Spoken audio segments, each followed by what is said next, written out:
सहकारिता दिवस, जिसे अंतर्राष्ट्रीय सहकारिता दिवस भी कहा जाता है, हर साल ये दिवस जुलाई के पहले शनिवार को मनाया जाता है।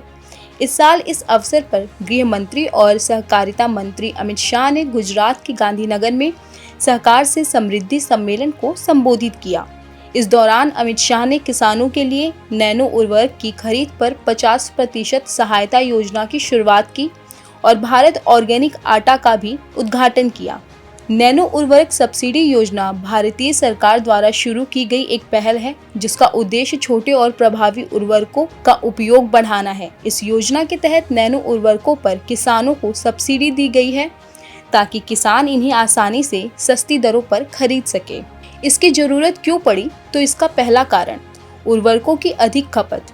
परंपरागत उर्वरकों की अधिक खपत से मिट्टी की गुणवत्ता और जल संसाधनों पर प्रतिकूल प्रभाव पड़ता है।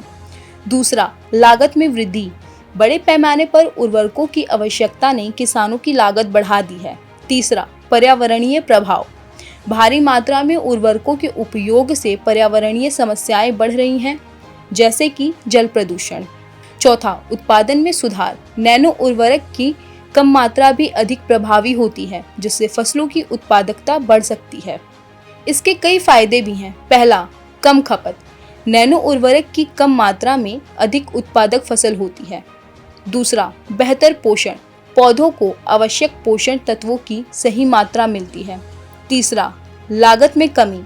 कम उर्वरक की आवश्यकता से किसानों की लागत कम होती है। चौथा, पर्यावरणीय लाभ। कम उर्वरक के उपयोग से जल और मिट्टी की गुणवत्ता में सुधार होता है।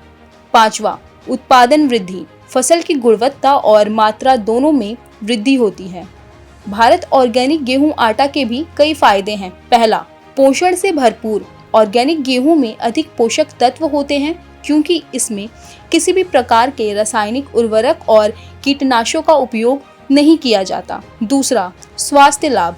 ऑर्गेनिक गेहूं आटा में फाइबर, प्रोटीन और विटामिन की मात्रा अधिक होती है, जो स्वास्थ्य के लिए लाभकारी होते हैं।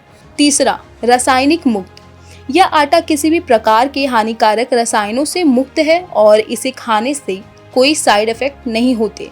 चौथा, पर्यावरण संरक्षण। ऑर्गेनिक खेती से मिट्टी की गुणवत्ता और पर्यावरण का संरक्षण होता है। कुल मिलाकर नैनो उर्वरक सब्सिडी योजना और ऑर्गेनिक गेहूं आटा दोनों ही भारतीय कृषि में एक अच्छा बदलाव लाएगा। नैनो उर्वरक योजना किसानों की लागत कम करने और फसल की उत्पादकता बढ़ाने में सहायक साबित होगा। वहीं दूसरी तरफ ऑर्गेनिक गेहूं आटा स्वास्थ्य और पर्यावरण दोनों के लिए लाभकारी है। इन पहलों के माध्यम से भारत एक अधिक स्थायी और स्वास्थ्यकर कृषि प्रणाली की ओर बढ़ेगा। आज के कार्यक्रम में बस इतना ही। अगर आपको ये वीडियो पसंद आया हो तो इसे लाइक, चैनल को सब्सक्राइब और शेयर करना ना भूलें। नमस्कार।